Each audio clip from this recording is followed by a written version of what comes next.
Hey everyone, welcome back to another episode of Infinite Podcast. I'm your host, and joining me as always is Simon. Today, we're diving into a hot topic, unrealized gains tax. Now, for those scratching their heads, this is all about taxing investment increases before they're even cashed out. It's pretty controversial, and it's stirring up debate on how it might rock the boat for investors. So, Simon, what's your take on slapping taxes on gains that are, well, not yet realized? Oh, Joe, taxing unrealized gains is like charging me for a lottery jackpot before I even buy the ticket. This could really throw investors off their game. Imagine having to cough up cash on something that hasn't actually hit your bank account yet. That's a real mood killer if you're trying to grow your portfolio. Probably causes folks to second guess jumping into investments, or worse, pulls them out of the market altogether. Totally, Simon. It's like making people pay for the smell of a pie that's still baking. I mean, do you think this could make investors more conservative across the board? Like maybe even stifle some bold moves that could have paid off big if they weren't so worried about upfront taxes? Absolutely, Joe. Imposing taxes on unrealized gains is like putting a leash on a greyhound mid-race. You're not just dampening high-flyer moves, you're potentially discouraging risk-taking and innovation in the market. In countries considering this, like proposals floated in the US, it's mainly targeted at ultra-wealthy investors to fare up tax systems. But let's be real, the ripple effects could scare off not just the big fish, but even the small-time players dreaming big. All right, for those just tuning in, we're chatting about this idea of taxing unrealized gains, like the increase in value of investments before you even cash out. It's being talked about as a way to make tax systems fairer by targeting super wealthy folks. But here's the thing. This could really put a damper on everyone's willingness to dive into the market. Think twice before making moves, because you might owe taxes on profits that are just on paper and not in your pocket yet. Could really shake up how people decide to invest, potentially cooling off some of that market heat. What do you think, Simon? You're hitting it right on the nose, Joe. Imagine being all psyched to invest in something bold, something potentially game-changing, but then you freeze up thinking about the tax bill for earnings that are honestly just hypothetical at this point. It's wild, really. Could end up with a scenario where everyone kind of plays it safe, which totally cools down all that market heat we thrive on. What happened to letting investments ride and taking risks? This could turn the whole scene into a boring wait-and-see game. Yeah, Simon, you nailed it, man. It's like everyone's just sitting on their hands instead of playing the game. So, do you think there's a way we can uh, balance this out? Like making sure those big players pay their fair share without scaring off the smaller investors who are just trying to make a smart play? Oh, man, Joe, that's like trying to balance an egg on a spoon during a sprint. But seriously, maybe stagger the approach based on the size of the investment or a wealth. Like kicking in these types of taxes only after certain thresholds are met could keep the small guys in the game. It's about finding that sweet spot where you aren't squashing enthusiasm for investing with overly aggressive policies while still getting the big fish to chip in their fair share. That's a solid point, Simon. But here's another angle. There's a camp arguing that even with thresholds, taxing unrealized gains could basically distort how the market functions, right? Like it might push investors to focus too much on tax implications rather than the actual strength of their investments. Plus, from a technical perspective, valuing unrealized gains accurately is super tricky. Markets fluctuate daily.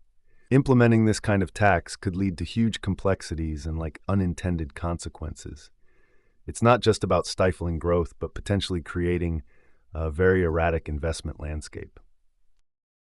Oh, Joe, you're absolutely right there. It's a mess waiting to happen. Imagine needing an army of accountants just to keep track of what you might owe on paper gains. Daily market swings would drive anyone nuts. And think about it, the tax bill could even change from day to day. This isn't just about investors getting cold feet. It's about turning what could be straightforward investments into a complex gamble on what tomorrow's tax rate might look like based on today's hypothetical gains. Totally get where you're coming from, Simon. But here's something to chew on. Isn't there also a risk that not addressing these potential tax changes could further widen the inequality gap? I mean, sure, we're talking major headaches with managing fluctuating tax bills, but what if by doing nothing we're allowing wealth accumulation in just a small slice of society? It's kind of like choosing between two evils here. Uh, so is it more about picking the lesser of the two, or do we need a whole new playbook for this game? Yeah, Joe. That's a really tough spot to be in. Like, on one hand, we all want a fair shot at the pie, right? But then throwing such a complicated tax system at folks, well, it feels kind of harsh too. It's like choosing between getting bit by a big dog or a swarm of mosquitoes. Neither's pleasant, man. I get it, though. We can't just sit back and watch the gap get wider. Maybe it's time for a whole new approach, something out of left field that shakes things up without tying everyone's hands. It's a real pickle, huh? Absolutely, Simon. It's a real brain buster. It's like, where do we even start without spooking everyone or just plastering a Band-Aid on the issue? What do you think about exploring alternatives like maybe wealth taxes that hit only when certain assets are actually sold or used? Could that kind of thing like take the edge off compared to immediately pouncing on unrealized gains? Oh, Joe, diving into alternatives like a wealth tax on sold assets, that could potentially smooth things over. It kind of lets investors breathe until they actually reap their benefits, right? So instead of them freaking out over every market ripple, they get taxed when they decide to cash out, sort of like paying at the exit, not the entrance. Plus, countries looking at taxing unrealized gains are mostly doing it because they've got budgets heavier than a lead balloon and need money to balance them. But here's a kicker. These taxes might discourage long-term investments in disruptive tech or startups. If investors fear their paper profits will get taxed yearly, they might just stick to quick flips or ultra-safe bets. So, pitching something more predictable might just stabilize investment trends and keep that innovative spirit fiery. What's your take, man? For sure, Simon, I see where you're going with the pay at the exit approach. But um, let's think about it this way. While that might chill out investors a bit since they're not getting hit up front, does it really solve the big picture issue? Like if we slap taxes on when profits are cashed out, could this maybe discourage folks from selling at all? Now listen to this angle. You've got your gains sitting pretty, and knowing the tax hammer drops the second you cash out could like anchor these assets in place. What I'm wondering is, wouldn't this lead to less fluidity in the market? Maybe even create scenarios where people hoard assets just to steer clear of the tax hit. Kind of turns the whole market into a game of freeze tag, doesn't it? Oh, Joe, that's a solid point. Taxing on sale could definitely freeze folks in place like a game of financial freeze tag. It's tricky, right? How do we keep the market buzzing without letting everyone off the hook or anchoring them down with taxes? Maybe it's all about striking that delicate balance. Guess this is one puzzle that'll keep us chatting for ages. What's your next brain buster for us, man? Speaking of taxation twists, Simon, it kind of makes you think about historical moments when crazy new taxes were thrown into the mix, right? Like, if we dig back, there have been some wild rides with innovative tax policies around the globe. What say we take a little trip down memory lane and see if history's got any lessons for us about these wild financial experiments? Could shed some light on how taxing unrealized gains might play out today. Oh, absolutely, Joe. Diving into history, let's talk about when England introduced the window tax back in the 1690s. It was based on the number of windows in a house, a bizarre way to estimate wealth. What happened? People started bricking up their windows to avoid taxes, which literally changed the face of architecture. Fast forward to modern tactics. It's kind of like how imposing taxes on unrealized gains could push people to find creative, let's say, architectural ways around managing investments. Then, there's France during the French Revolution. They introduced a progressive income tax as a revolutionary idea to target aristocratic wealth, but ended up throwing the country into economic chaos and contributing to serious social unrest. Pairing these lessons with our unrealized gains chat, historic shifts in tax policy often lead to unintended consequences.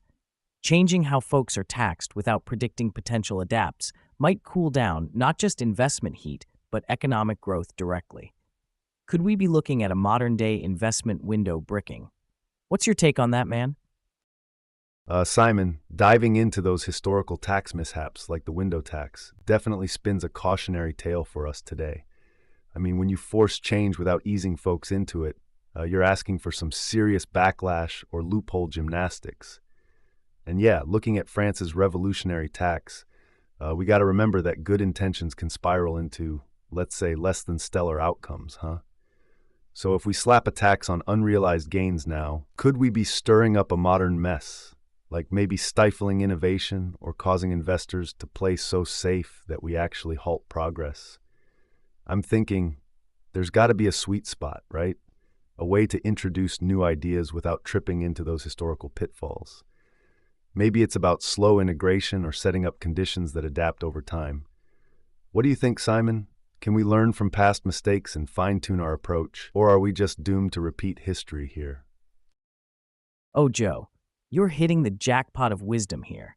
It's like cooking a gourmet dish, man. Add in new spices too fast, and you'll end up with something nobody wants to eat.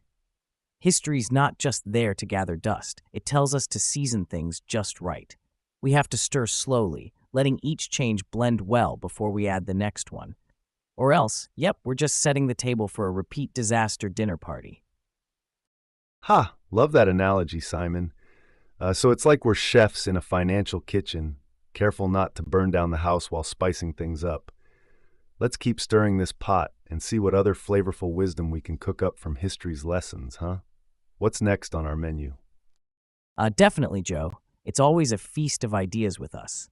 So, thinking about our historical recipe book, have we got any other spicy tales? Like maybe something from ancient empires or different cultures that tried stirring the pot with their own tax flavors? What else can history serve up to give us a taste of how these things might turn out today? Uh, oh yeah, diving back into the annals of history for a sec, there's this spicy example from Roman times. Super interesting. The Romans had this tax called the centesima rerum venalium, which was essentially a sales tax on auction goods. Imagine that, like taxing every little thing sold at auctions. And get this, Simon, it wasn't just about filling the state coffers. It was also sort of a social strategy to cool down excessive spending and luxury consumption among the elites. Makes you think, right? If they were using taxes not just as revenue tools, but as behavioral modifiers way back then, are we kind of on the same track today, with talks of taxing unrealized gains, like trying to steer financial behaviors in a certain direction while also trying to balance the budget books? So maybe there's a lesson here about the dual role taxes can play, not only filling government purses, but also like influencing societal norms and economic trends. What do you think? Does that resonate with our current situation or what? Joe, that's a killer point about the Romans. You're talking mind games with money, right? It's wild to think about. But here's the rub. Back then, steering the elite's spending habits with taxes was kind of clear-cut because you had a smaller, more defined group to target. Fast forward to today, and we're looking at an insanely intricate web of investors, market strategies, and economic layers. Taxing unrealized gains? Sure, it aims to manage financial behaviors, kind of like way back when, but dude, it's murky water. We're not just nudging the few elites, but potentially slamming brakes on your everyday investor hoping to grow a nest egg. Could we be risking too much mess for the order we hope to get? What do you think, man? Is throwing a big tax net the right move, or does history tell us to tailor these things tighter? Yeah, Simon, expanding on that. It's crucial to recognize how broad impacts can differ vastly from the narrow ones historical policies targeted. Like when those Roman taxes hit just the auctioned luxury goods, they mostly affected a specific sector, predominantly the wealthy, right? Today's broader tax propositions, like on unrealized gains, they sort of scatter their impact across a much wider spectrum. And here's an essential crumb to pick up from history's table. Those tightly focused taxes often led to intended economic behaviors or adjustments within a manageable scope. In contrast, sweeping reforms today risk unintended ripples through economies due to their scale and depth of influence.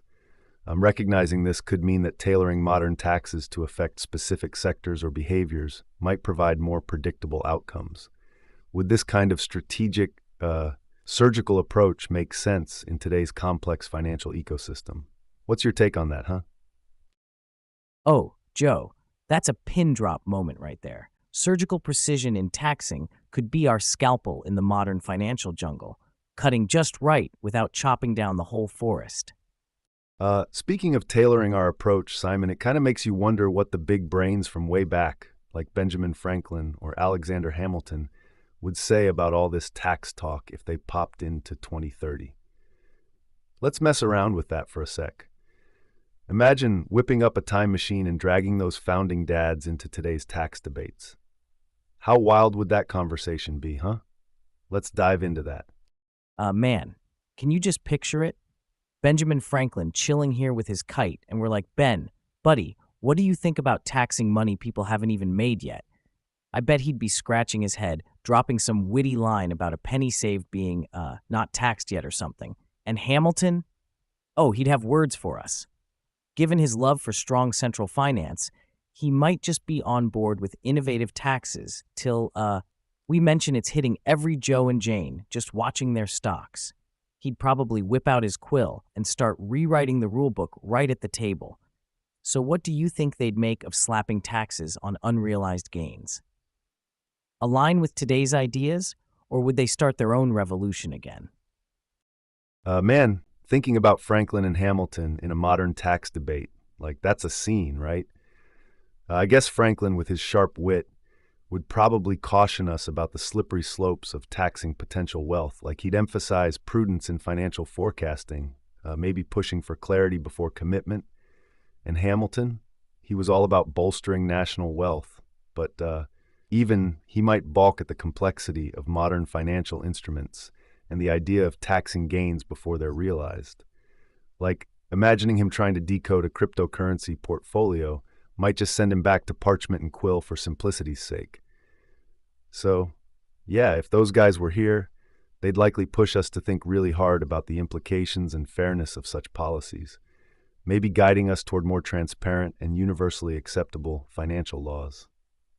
Keeps you wondering, how we can align their foundational ideas with today's economic realities. What side would they rally on if they walked into Congress today? You've got to chuckle a bit, imagining Franklin and Hamilton walking into today's Congress, right?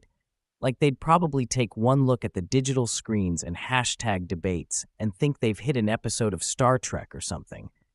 Franklin might just tie his kite to the nearest lightning bolt of inspiration.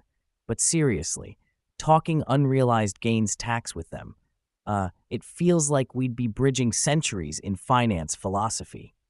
Franklin, with his practical wisdom, would probably advise us, maybe over a beer, that taxes should be as clear as his bifocals, only on what you can see and touch. And Hamilton? Man, he was all about strong fiscal measures, but even he might need a minute to wrap his head around taxing theoretical dollars. It's like, hold on, Alex, imagine your money's making money that isn't exactly money yet. I bet he'd laugh before rolling up his sleeves to dive deep into economic theory. So, wrapping this up, thinking how these legends would handle contemporary issues, are we getting closer to their vision or have we gone off script? What do you think, Joe? Would they give us a thumbs up or start a new revolution over coffee? Simon, definitely feels like we'd see them brewing a whole new revolution over coffee or maybe even a craft beer. These guys might either give us a thumbs up for innovation or just start rewriting the Constitution right there in the cafe. What a brainstorm session that would be, huh? Oh, absolutely, Joe. Can you imagine the historical Twitter feed on that one? Shash Founding Fathers take on 2023. What a wild ride of tweets and quills that'd be. Now, shifting gears a bit, what about dabbling in another quirky part of history? How about we explore some of the weirdest laws from around the globe still in effect today? That'll stir up some chuckles and head scratching for sure. Shifting gears back to our founding fathers scenario, it's wild to think of Franklin and Hamilton getting their heads around today's tax conversations. To give this some grounding, back in their day, the whole idea of taxes was fundamentally about tangible assets, land, goods, stuff you could touch. Hamilton, as the first Secretary of the Treasury, crafted plans that laid the groundwork for how the U.S. manages national debt and handles fiscal policy, but always based on tangible, visible wealth. So implementing something like the unrealized gains tax would be a huge leap from their original framework. And then there's the constitutional angle, right? The Constitution they helped pen talks about apportioning direct taxes based on state populations, not individual wealth metrics like unrealized gains. That itself throws a 21st century idea like taxing unrealized financial growth into a murky constitutional quagmire. Would they consider it an overreach of government power, or just a necessary evolution in how we define economic contribution? So diving deeper into these waters, this dialogue between past and present illuminates not just pragmatic considerations like economic impact, but also foundational values, liberty, property rights, the role of government that are at the heart of America's ongoing story. What would they make of our current trajectory, huh? Intriguing stuff to chew on. Man, Joe, diving into this with the founders, like blending past and present in a constitutional cocktail. They'd surely have us consider not just the logistics, but the spirit of our laws. Hamilton might admire our fiscal creativity, while Franklin nudges us towards simplicity and clarity. So, if they were part of today's discourse, what new wisdom do you think they'd contribute to shape our approach by 2030? Oh, Simon, now that's a can opener for the sprawling American dream. Let's dig deep. Are we sprucing up the dream or actually fragmenting it with these tax ideas? Oh man, Joe, taxing unrealized gains? That's like charging me for a fish I haven't even caught yet. Next thing you know, they'll tax my dreams too. Better keep my sleepy time boring, huh? Exactly, Simon. Taxing dreams might just be on the agenda at this rate. But let's reel it back to the core of the American dream. It's all about the shot at prosperity and success, right? This idea that you can rise up by your own efforts, the fruits of your labor and investments are yours to enjoy. Now, slapping a tax on unrealized gains, like before they're even actualized, that messes with the whole premise. It's disrupting basic principles of ownership and reward. You're essentially penalized for success that the market perceives, but that hasn't truly materialized yet. So this could discourage investment and risk-taking, the very engines of growth and upward mobility in our economy. Instead of fostering a climate where anyone can ascend based on merit and effort, we might be creating hesitance and uncertainty. I mean, who wants to venture into waters where theoretical profits are taxed? Yeah, the intentions behind such policies might aim at equality or reducing wealth gaps, but the tool chosen here, is it fit for purpose without stifling ambition? What do you make of that angle? How does it sit with the spirit of the American ethos? Yeah, Joe, that's hitting the nail hard. The dream was always about clear skies and smooth sailing towards success, not about dodging taxes on clouds, right? It's like folks striving upward find these unrealized gains taxes as wind shears, knocking them off course before they even catch real altitude. And you mentioned fostering a climate of hesitance. It makes me wonder, are we just cooling down the entrepreneurial spirit with this frosty tax policy? Like, if everyone's guarding their wallets from taxes on what might happen, who's going to dare chase after the next big thing, huh? So really, how do we balance this need to trim sails on wealth inequality without draining the fuel tank of innovation and ambition? What's your take on threading that needle, Joe? Man, Simon, it's a tough balance for sure. You're spot on about not choking out that entrepreneurial spirit. That fire needs to burn if we're going to see progress and innovation. We got to find a way to manage the inequality, sure, but not at the expense of killing the drive folks have to push boundaries and make things happen. It's like this. You don't want to tax potential. You want to nurture it, support it until it's strong enough to really stand on its own. Maybe instead of hammering everyone equally with these unrealized gains taxes, there's a more strategically targeted approach. Focus on supporting startups and the little guys until they're solid while keeping the giants in check with regulations that prevent them from snuffing out the competition. You got to let people dream big and chase those dreams without fear they'll get penalized before they even make it. That's the needle thread right there. Oh man, Joe, imagine if the tax code was more like a treasure map, huh? Guiding us to gold, but with just enough riddles to keep it spicy. Yeah, Simon, delving a bit deeper into that metaphor, that tax treasure map, it's crucial to design it in a way that doesn't just lead everyone on a wild goose chase, right? We want a map that rewards real progress and actual results, not just the promise or potential of wealth. So, imagine if our tax policies could somehow be tiered or phased based on real outcomes, like concrete achievements in business metrics or growth stages. This way, you sort of have guideposts that help foster growth at every stage without prematurely penalizing success. This approach keeps the original spirit of the American dream alive, the dream that says, regardless of where you start, you have a tangible path to move up and succeed, not blocked by premature financial burdens, like ensuring people can genuinely reach for those stars without being taxed on the twinkle before they even catch the beam, you know? Joe, I get where you're sailing with that tiered tax idea, but man, isn't it kind of like playing favorites? Like giving a cookie to one kid because they finished their homework while the other's still scribbling. How do you keep it fair without saying, hey, this guy gets a break and that guy's hammered because, well, he's doing too well too soon? And let's not dunk on success.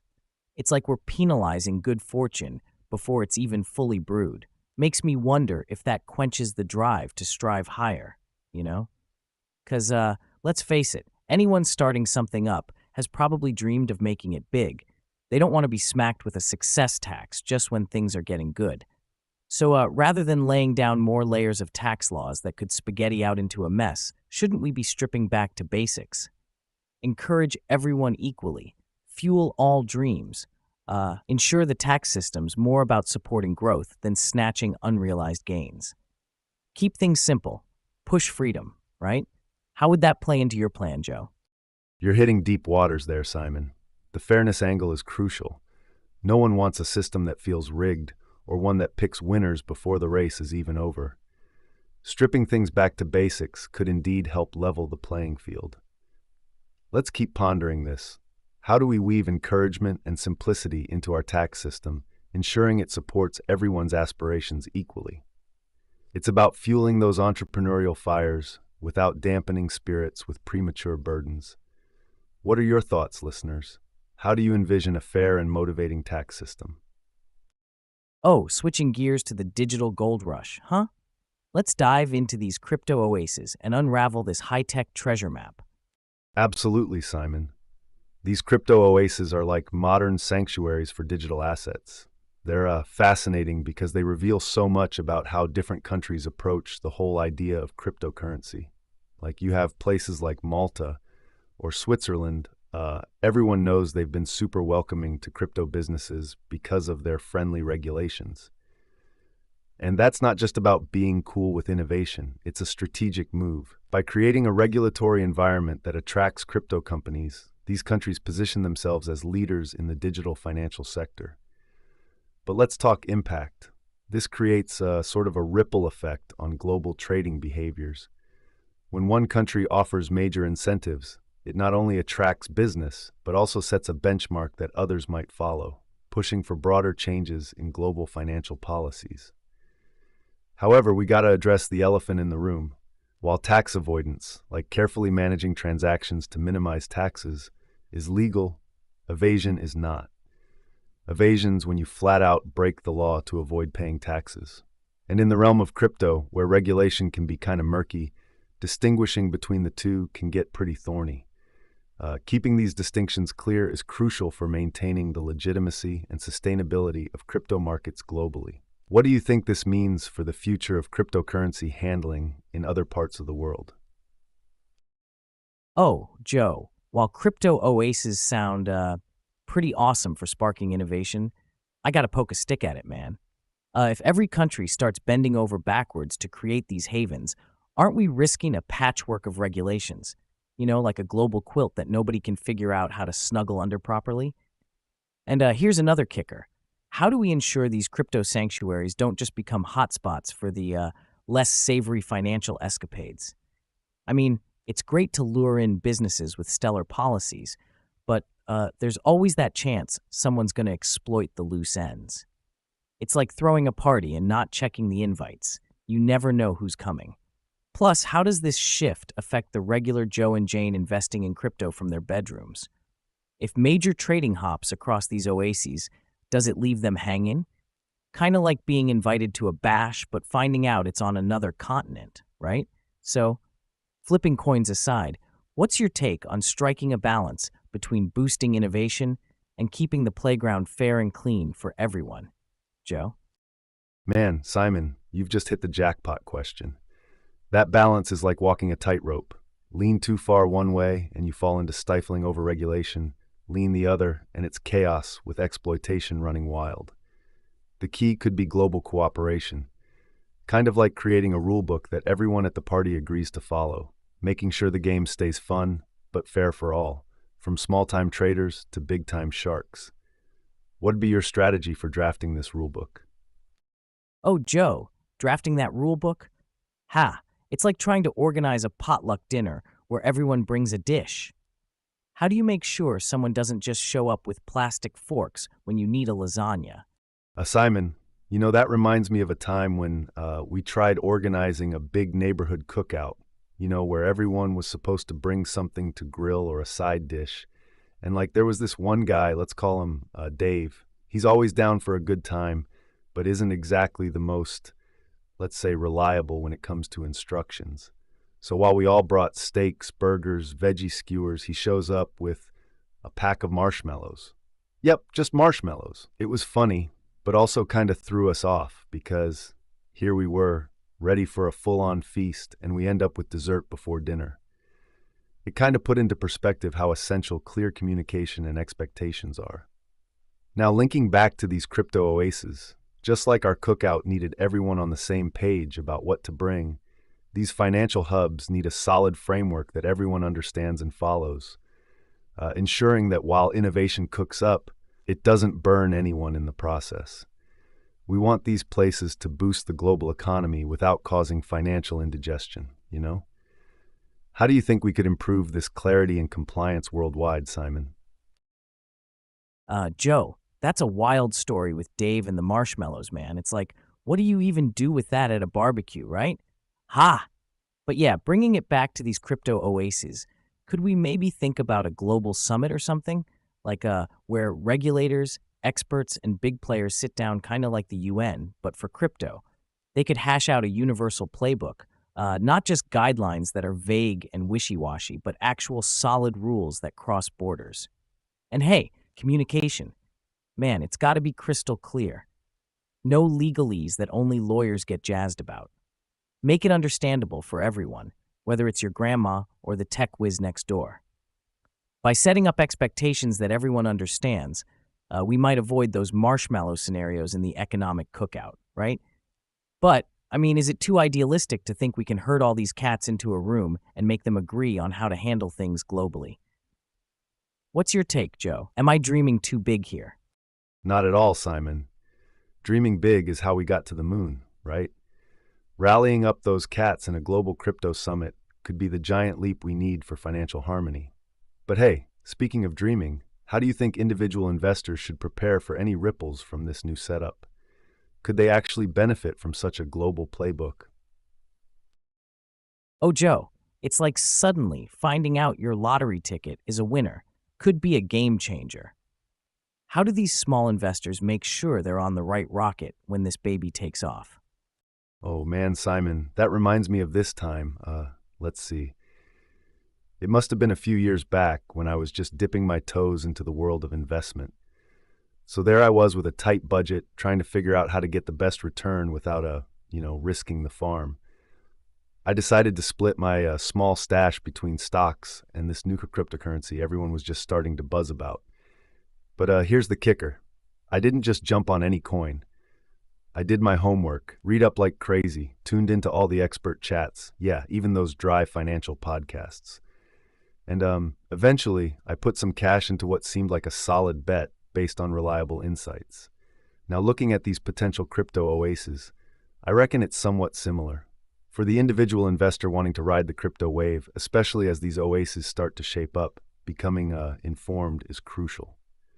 It's not just about knowing which coin to pick, but understanding the landscape, like what regulations are coming into play and how they might impact market volatility. And boy, oh boy, keeping a sharp eye on places known to be crypto-friendly could certainly give them an edge. They might find opportunities in emerging markets before everyone else catches the scent. It's kind of like finding a shortcut in the race, right? Just got to make sure they're running on solid ground, not just chasing the latest hype. So yeah, staying updated and educated seems like their best shot at making sure they're on board the right rocket. Don't you think so, Simon? Oh, definitely, Joe. Staying informed is like having the best map when treasure hunting. It's all about grabbing that flashlight and not just stumbling around in the dark cryptoscape. So, what wild or unexpected opportunities do you think these crypto-friendly spots could unveil next? There's always something popping up on the horizon, right? Absolutely, Simon. And speaking of popping up on the horizon, it's wild to think about how far we've come since the early days of digital currency. I mean, initially, when Bitcoin first hit the scene, it was a genuine Wild West. Barely any regulation, everyone trying to figure out what this new frontier was. Let's delve into that history a bit and see where we stand now. How have things changed for investors and regulators alike from those cowboy days? Oh man, Joe, talking about those early cowboy days, it's kind of like everyone was running around with buckets during a gold rush, not really knowing if they were filling them with gold dust or just plain old sand. And regulators, they were more like, wait, what's Bitcoin? It's hilarious and kind of unsettling looking back. But fast forward to now, right? We've seen some serious rodeos in the market, big highs and big lows. Those initial free-for-all days have paved the way for what we've got now. More structured systems, clearer rules. But it's not just adding rules for the sake of rules. It's about making sure that this digital currency world isn't just the wild, wild west where anything goes. And think about it, these changes aren't just random. They came on strong after notable cases where people really got burned. So yeah, I get why tighter regulations had to swoop in, even if it means losing some of that anything goes vibe. But hey, does clamping down too hard kill the pioneer spirit? Or is it just the price of playing safe and keeping things stable for investors? What's your take on striking that balance, Joe? Yeah, Simon, that's a solid point. Striking the right balance, man, it's tricky. It's kind of like putting up guardrails. Too high, and you stifle all the fun of racing. Too low, and everybody's risking a crash. Looking back at these milestones in crypto regulation, they've definitely been reactionary. A big scam happens, or there's massive volatility, and boom, new rules pop in to tighten things up. This evolution from those unregulated days to now hasn't just been about control, it's also kind of about protection, right? But here's where I get tangled. If we clamp down hard on something as inherently free-spirited as cryptocurrency, are we quashing what made it special in the first place? Then again, without some level of governance, how do we protect the not-so-tech-savvy folks jumping into this because of FOMO without really understanding the risks? So my take, we need smart regulation, not just regulations that put up walls, but ones that guide and inform. We want to keep that pioneer spirit alive, sure, but let's make sure everyone's got a decent map and good lighting before they go treasure hunting. What do you think, Simon? Is there a perfect middle ground here? Or are we always going to be swinging between too loose and too tight? Oh, Joe, finding that middle ground is like trying to balance on a seesaw with an elephant on the other end. It's going to take some serious finesse. What's next? Is it possible we see a whole new digital frontier emerging from these growing pains? Absolutely, Simon. It's like we're on the edge of a digital revolution 2.0, buddy. With all these lessons from the past and current adjustments, there's a whole new realm of possibilities. Who knows what innovative platforms or groundbreaking changes in crypto governance we might see next? Heading into this unknown is as thrilling as it is daunting. What are your bets on where this wild ride takes us next? Yeah, Joe. Venturing into this new digital frontier, it's kind of like strapping in for a rocket launch without knowing the destination, right?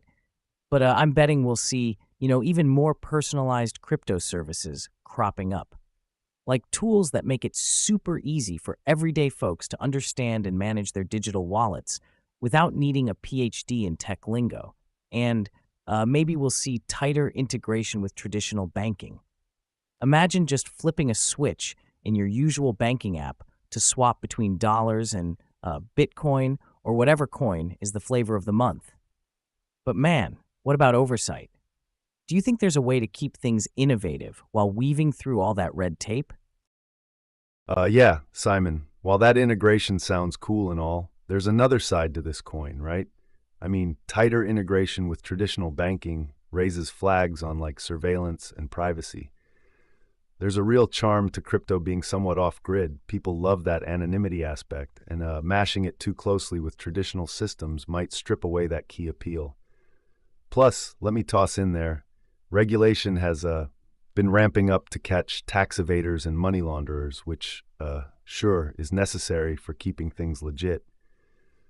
But this progression also means every transaction could be under scrutiny, leading to less freedom, maybe fewer innovations because creators are bogged down by compliance concerns. The more red tape, the harder it is to move fast and break things, which has always been part of tech's edge. So while integration and oversight seem beneficial for stability and protection, it could actually stifle what makes digital currency so unique in the first place. Do you think there's a way we could preserve this spirit of innovation without compromising security or individual privacy? Yeah, Joe. Diving deeper into that point about innovation versus regulation, like, let's think about it. When crypto started, the whole appeal was this borderless, anonymous way of dealing with money, right? People could move digital cash without worrying about Big Brother watching every dime. But as these cryptocurrencies got more popular, governments and financial bodies, they didn't just sit back with popcorn, right? They stepped in because they saw things going wild, from major hacks to unfortunate scams. So, like, what did they do? They started crafting rules to tame the chaos, making sure taxes were paid and bad actors were kept out, which, yeah, totally necessary for keeping things above board. But here's the rub. A lot of these changes, while aiming to secure things, also started chipping away at the anonymity that drew folks to crypto initially.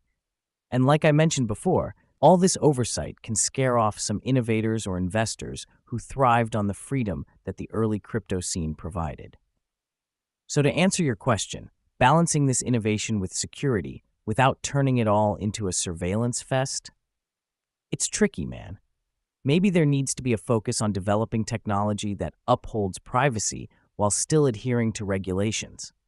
Like, could advanced encryption methods play a role here, ensuring transactions are secure but still private? It's kind of like trying to keep a garden wild yet well tended. You got to let it grow freely, but make sure it doesn't turn into a messy jungle, right? What do you think is the best way to handle that, Joe? Oh, Simon, it's like walking a tightrope in a hurricane. We're trying to balance privacy with regulatory peace of mind. Let's just hope the tech whizzes out there can pull a rabbit out of their hats before we all tumble off that rope.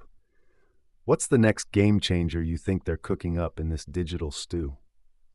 Oh man, Joe, talking about game changers, what if like AI starts handling crypto transactions? Imagine your digital assistant not just telling you the weather, but also making smart crypto investments on the fly. Totally sci-fi, yet something that could be right around the corner. Oh, Simon, rolling with AI for crypto.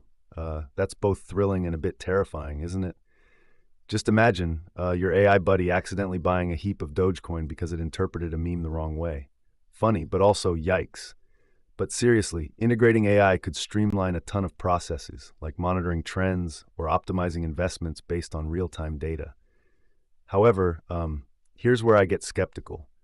With all these sophisticated tools, there's a massive responsibility to ensure these systems are transparent and fair. You don't want some black box algorithms making financial decisions without users fully understanding what's going on under the hood. Also, talking about this historical evolution of crypto, it's been a rocky road with taxation and regulatory frameworks trying to catch up with technology. When we add AI into the mix, does it make it easier for authorities to implement and enforce tax laws? Or does it blur the lines even further between innovation and regulation? Imagine an AI so advanced, it starts finding loopholes in the system faster than we can patch them. It becomes a cat and mouse game between tech advances and regulatory updates. So while it's cool to think about AI-driven financial advancements, it's equally crucial to beef up our understanding and structuring of regulations to keep pace. And let's be real, a lot depends on striking a balance where innovation doesn't get stifled, but the playing field remains level and safe for everyone. Don't you think that ensuring fairness with AI involvement is going to be one of the toughest nuts to crack? What's your feel on balancing this act, Simon? Oh, totally, Joe. Ensuring fairness with AI in the mix is like trying to teach a kangaroo to line dance. Tricky, but not impossible. It's going to be fascinating to see how we handle that balance. As we keep rocketing forward with tech and AI, it'll really test our agility with laws and fairness in the crypto playground. What's next for this wild digital ride? Always more to explore, huh? Right, Simon?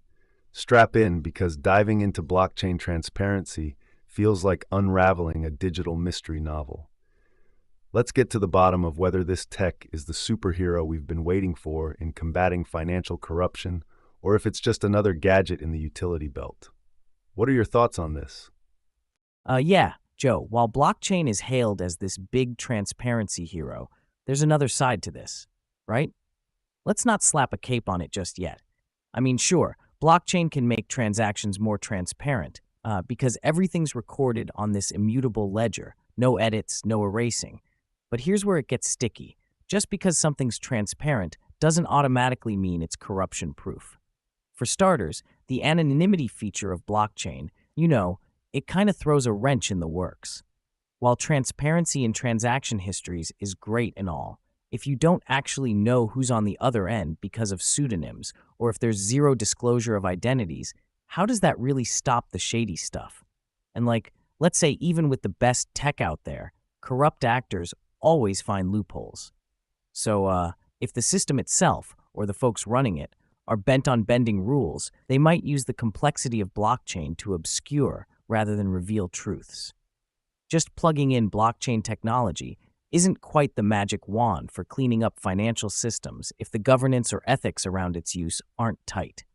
So while blockchain has potential, thinking it'll single-handedly eradicate corruption is maybe too optimistic.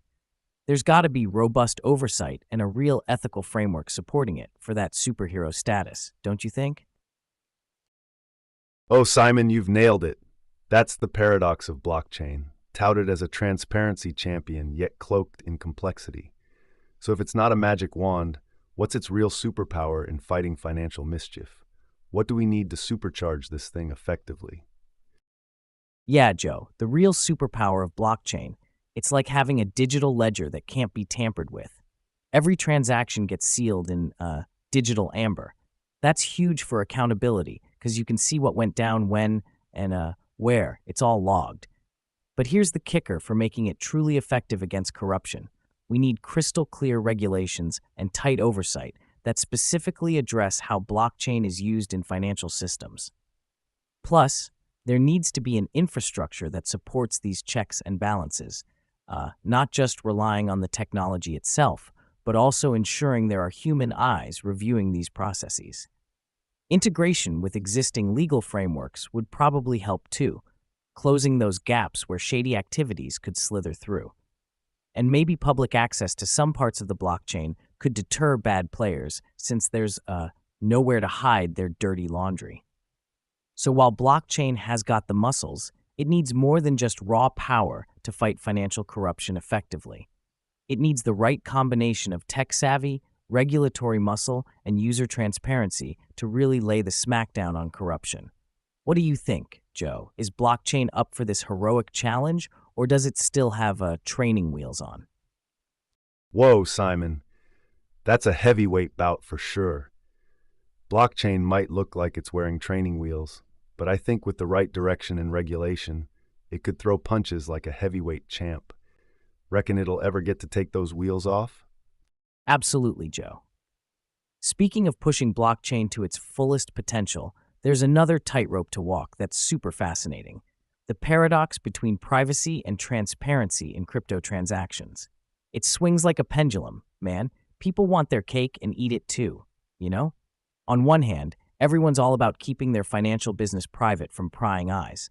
But on the flip side, we've got this need for transparency to keep things legit and above board. So, how do we balance these two heavyweights, the right to individual privacy against the societal need for total transparency? What's your take on finding the middle ground here? Ah, Simon, this privacy transparency showdown is like a dancing on a seesaw. It's tricky not to tip too much one way or the other. But here's my 2 cents, right? While everyone cherishes their financial privacy, we can't just toss transparency out the window. Transparent transactions help us ensure everything's on the up and up, fighting fraud and corruption. But look at coins like Monero and Zcash, right? They crank the privacy settings to 11, letting users transact without leaving digital footprints easily traceable by anyone. Sure, it sounds great for privacy advocates, but then you've got the flip side where bad actors could exploit this anonymity. It's a haven for things like money laundering or worse. So finding that middle ground, it's more about creating a kind of flexible transparency. Maybe systems that switch between transparency modes based on certain criteria, like thresholds of transaction amounts or types that trigger different levels of scrutiny or reporting to appropriate bodies without spilling everyone's secrets to the public. I don't know, though, Simon. Sounds high-tech and perhaps a bit optimistic, but isn't that the kind of innovation we need to explore to keep every plate spinning without crashing? What's your take? Too sci-fi or something we might actually see develop? Oh man, Joe, switching transparency modes like you're adjusting the thermostat? That's wild, but kind of brilliant. It's like having a superhero suit that changes based on the mission. Maybe not sci-fi for long with how fast tech moves. What a world, huh? Absolutely, Simon. Imagine combining that tech with AI decision-making. Suddenly, it's not just about keeping transactions clean. It's about intelligent systems knowing when to shield or showcase financial actions. The possibilities are endless and kind of thrilling to think about, right? What's the next twist in this ever-evolving story? Oh, totally, Joe. Mixing AI with that kind of tech could really revolutionize how we handle privacy and transparency. Like, it's not just about blocking or revealing. It's smarter, more contextual. Makes you wonder, what else could we tweak in this whole system to make it even tighter? What are your thoughts on like the next big thing that might impact this blend of AI and crypto security? Yeah, Simon, that leap into AI-driven crypto systems could really open up a Pandora's box of innovations and hopefully solutions, not just challenges. One big thing? Enhanced behavioral analytics. Like imagine AI that doesn't just execute transactions, but also analyzes patterns to predict and prevent fraudulent activities before they happen. It's proactive, not just reactive. And how about smarter, more dynamic encryption methods? We're moving toward quantum computing, right? So next level encryption could keep legitimate users safe without compromising the system's integrity. It's like fortifying the castle while still letting the good guys move freely. So the mix of advanced AI with these robust cryptographic techniques could be the game changer we need to manage the tightrope walk between privacy and transparency. What scenario pops in your head when you think about where this might go next? Joe, diving into the nitty-gritty, let's roll with enhanced behavioral analytics first. It's like having a Sherlock Holmes in the digital world, right? This AI software can sift through masses of data, transactions, patterns, behaviors, and flag anomalies that could suggest fraud or suspicious activities far quicker than any human eye. And on the topic of encryption, as we edge closer to the era of quantum computing, we're looking at potentially breakable traditional crypto methods. Why? Because current encryptions stand on algorithms that quantum computers would crack like nuts.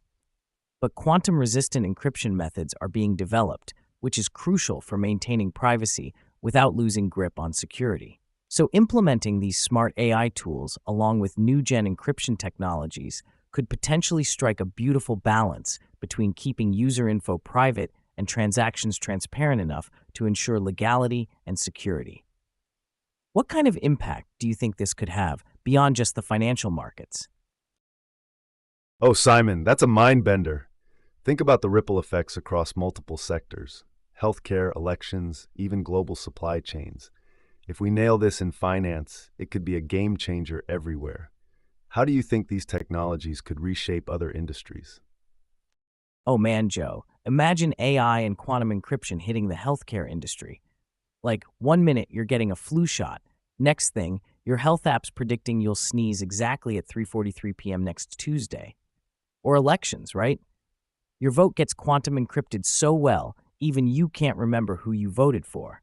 It's like turning every industry into a Mission Impossible movie, but Tom Cruise is a computer. Haha, Simon, that's hilarious. But let's not grab our popcorn just yet. There's a flip side, right? Like super encryption and AI predicting every sneeze sounds cool. But what about when things get too predictive? Sometimes it feels like we're walking towards a world where privacy might just be an old sci-fi concept. And think about the errors or biases in AI systems. If they start making decisions based on flawed data or built-in biases, man, we could be looking at some real messy, unfair scenarios. It's crucial then to ask, how do we maintain human oversight in this high-tech landscape? How do we keep the tech accountable without stifling innovation? What's your angle on striking that balance, buddy? Absolutely, Joe. It's a real tightrope to walk. Cool tech should not turn into Big Brother. It's like everything needs a bit of spice, but who wants to eat straight pepper? Human oversight is the chef in this high-tech kitchen. Gotta make sure AI isn't tossing out meals that nobody can stomach. And as we wrap up today's wild ride through AI and blockchain, let's say a huge thanks to everyone tuning in. You guys rock for hanging with us and diving deep into these techie waters. Remember, tune back in tomorrow at 5 p.m. Eastern for more off-the-wall banter and undercover genius takes with me and Joe. Don't miss out. It's going to be epic.